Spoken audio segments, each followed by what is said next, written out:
Day 3, I've been growing out my beard so people think I'm older than I am. People eventually find out my age anyways, but it just puts that wisdom on you. You know what I mean? So yeah, what did I do today? Today I had a meeting with a potential industry expert. He previously worked for one of the biggest players in my sector. He has direct experience with the biggest player. He's more on like the sales side of things. And what's crazy is whenever I'm on these board meetings, I could tell instantly by the person's vibes, their questions, if if they have that enthusiasm, if they would be a good fit, or if they're not. If they're interested, if they're not interested. I know almost right away. And I'm getting way better at these meetings. I've had a bunch of meetings, over 20, 30 meetings. It's almost one meeting a day. Sometimes multiple meetings in one day.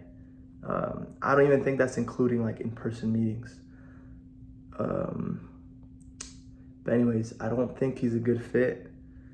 I've interviewed several industry experts, and I finally picked one today. I want to finalize the board today.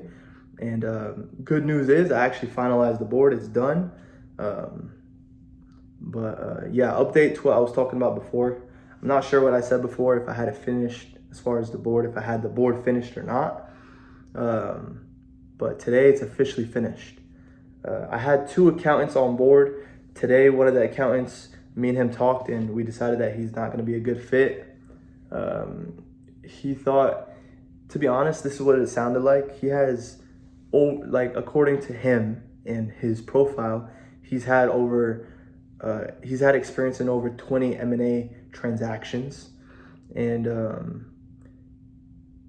yeah, he's not an accountant within the specific industry I'm in, but he has a lot of experience within M&A. So I thought, that could be a great addition to the team, could bring a lot of value.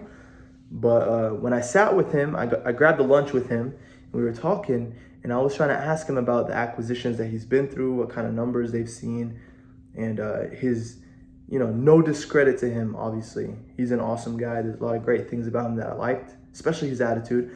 But I sort of I could tell from his answers that he didn't really know.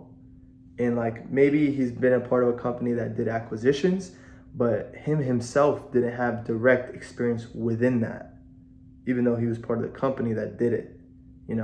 Maybe he wasn't part of that part of the company. But yeah, the second accountant, I had 2. I only have 1 now, but I think the 1 is good enough. I want to move with speed. Speed kills. That's what I believe. Napoleon, he won the most land battles in history of all commanders. According to what I know, I believe he's had the most land battles with victories in history. And his strategy was speed. There would be large platoons, like large armies moving, and as a big group, they move slowly.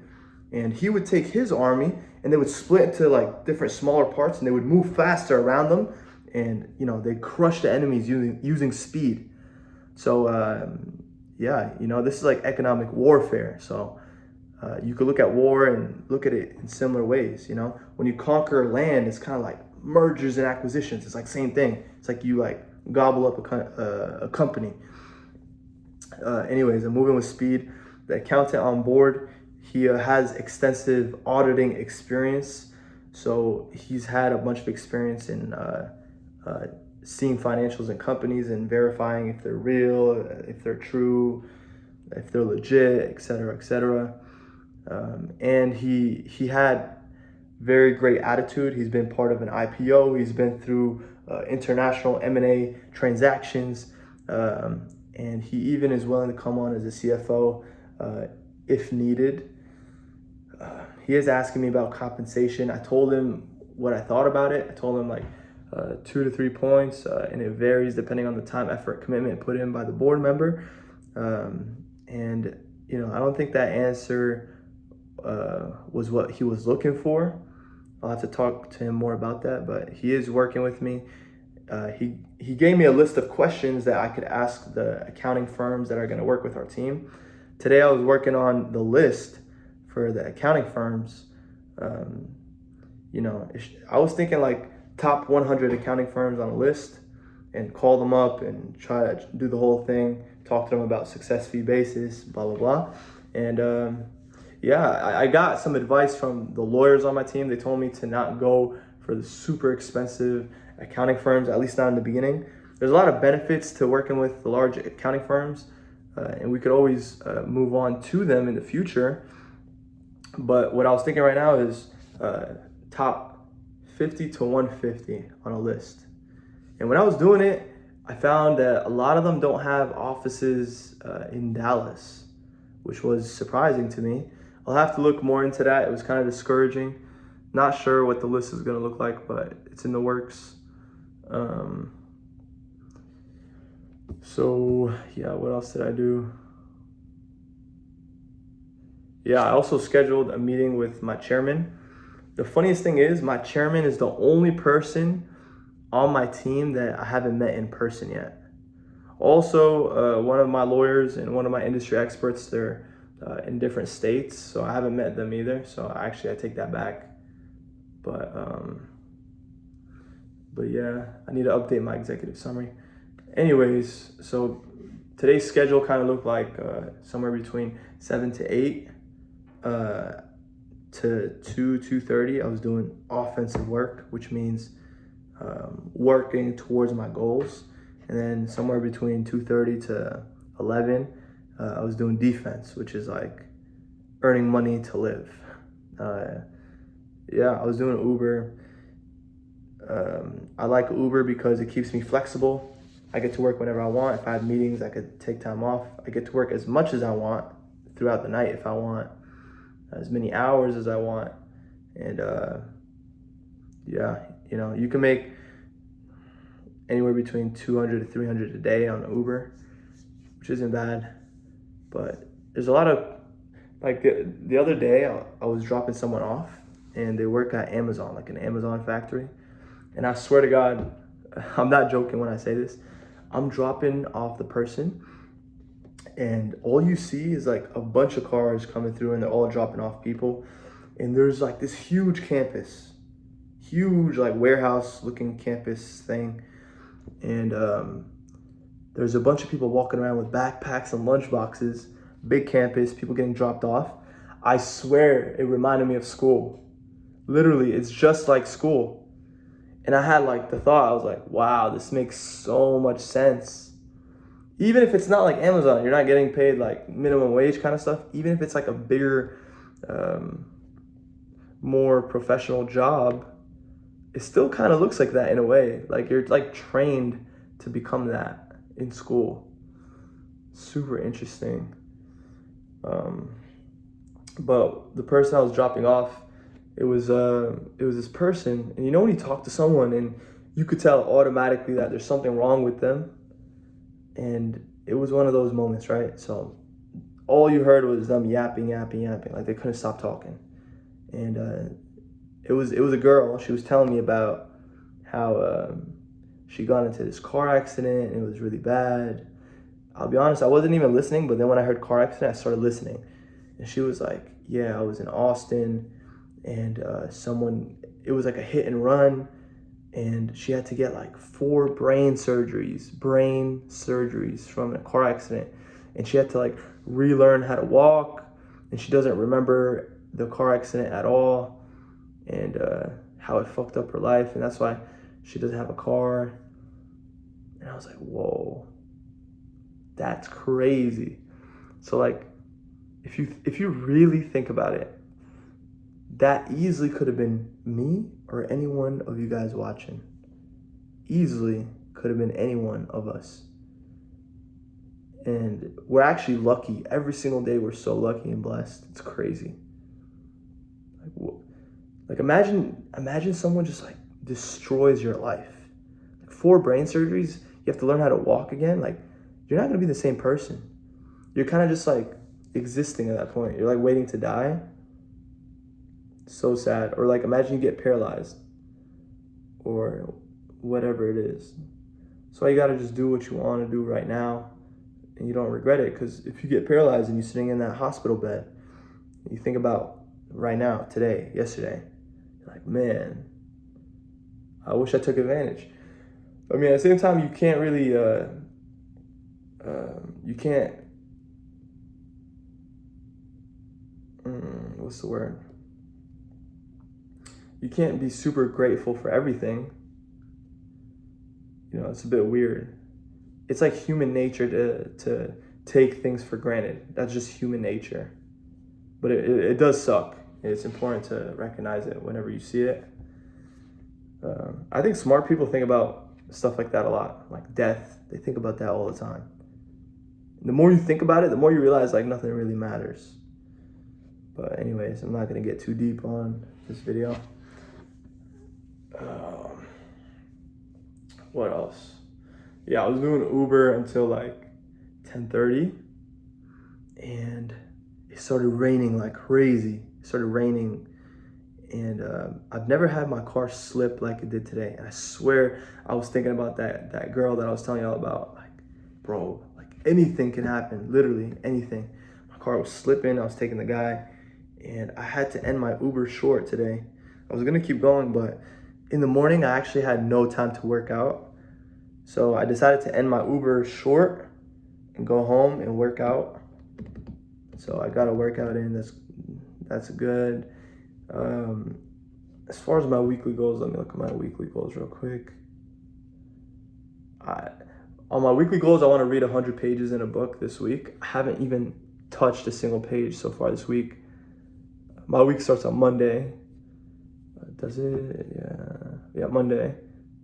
So 1,200 on Uber. Add industry expert to the team. So cool. So I could check that off. Read affirmations. So I didn't read my affirmations today. I'm gonna do that after this video. Make bed every day. Schedule accounting for a meeting, at least one. I don't know how hard that's gonna be. We'll have to see about that.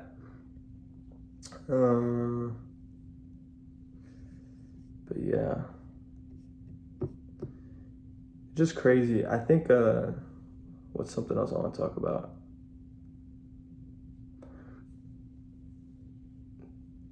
Doing this journey, hopefully you guys know what the hell is going on with this journey.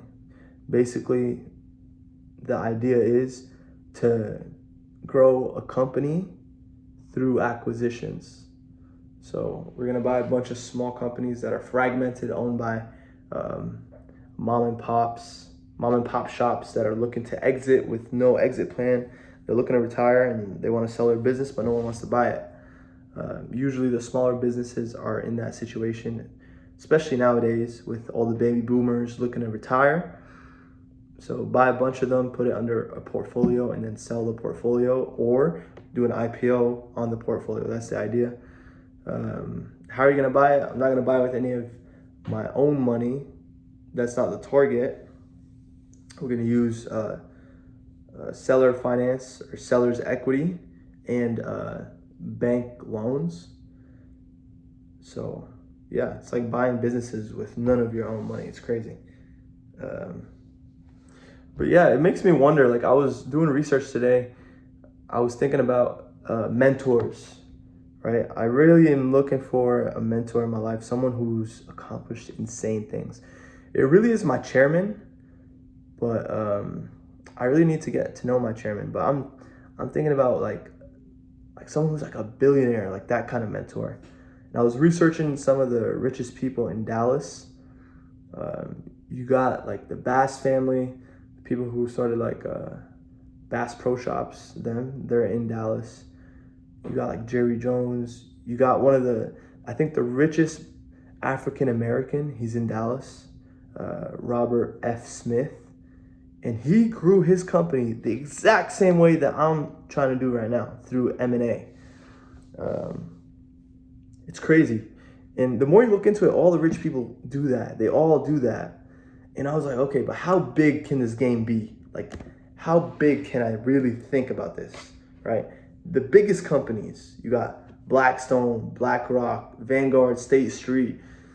You got, IBM, all these crazy big private equity companies. How did they start? Was it like this? Like LBOs, leverage buyouts? Like, can you become that big? Like, what is this game really? Like, what world am I really trying to get into? Now, I understand the world, but I never underestimate how wrong I could be, right? So I always like to, watch my back, basically. And yeah, the guy who did Blackstone, I think his name is like Stefan, he grew through LBOs. He did the exact same thing, M&A deals. Their history is crazy. I was reading all about it. The guy from BlackRock, Larry Fink, right? He didn't do LBOs necessarily, but he had like Aladdin. It's like a software. He was heavy into like ETFs and stocks, which is not really what I'm doing. But they're basically buying up America. They're buying up all of America. And how are they even doing that? I'm assuming it's not like all their own money. It's crazy. It's a big world. The guy I was on the board meeting with today, he was asking me that. He was like, "Are you trying to build a private equity company?" I was like, we're very focused on the first, 3 to 4 acquisitions, and from there it could stem off to whatever it might be. But I think big. Like, I see these big companies, they're managing, BlackRock's managing like 10 trillion, $9 trillion. Not with the B, the T, like a T, trillion. Like, they bought up 10 trillion worth of assets. How big of a chunk of America is 10 trillion? It's a big chunk. They're buying up America. Like, how big is too big to fail? Like, at what point do they just like win the game? They're playing Monopoly in real life, and at some point, they'll just have it all. Like, how can that fall? What's the difference? I think when I read into it, I really want to ask someone about this as well. But when I read into it, I think they're doing the same thing. They're like buying up companies, but instead of buying up companies like I'm talking about, like small mom and pop shops, they're buying private equity companies. They're buying up banks. Speaking of banks, Chase Bank, Chase JP Morgan, it's the same thing. Chase bought JP Morgan, by the way. But their CEO, Jamie Dimon, I actually emailed him, and I actually got through to him, and I talked to, I'm not sure if he read my message directly, but his assistant takes care of his emails, and she sent me a message saying that he read it, which is crazy. So when I did that, I was like, okay, what kind of mentors can I reach out to? And what do I tell these people? Like, why would they want to help me exactly? Right? What can I do to, like, imagine you're a billionaire. You probably walk around with like presidential security, right? That's the logical kind of assumption. But maybe they don't have to be billionaires.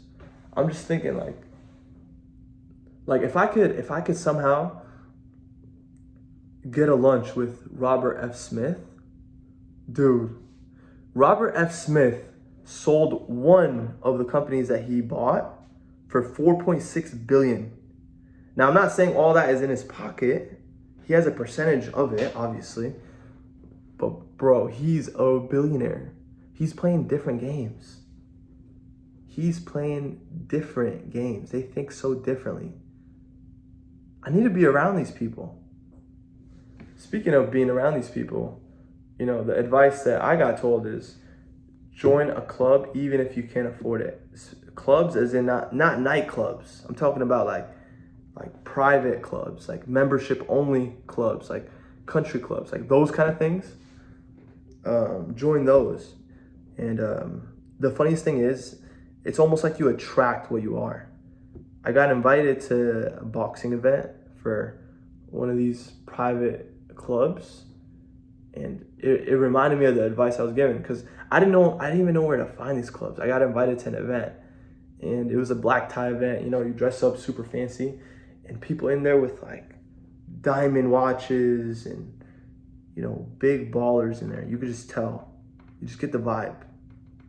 And, you know, it's like the 48th floor.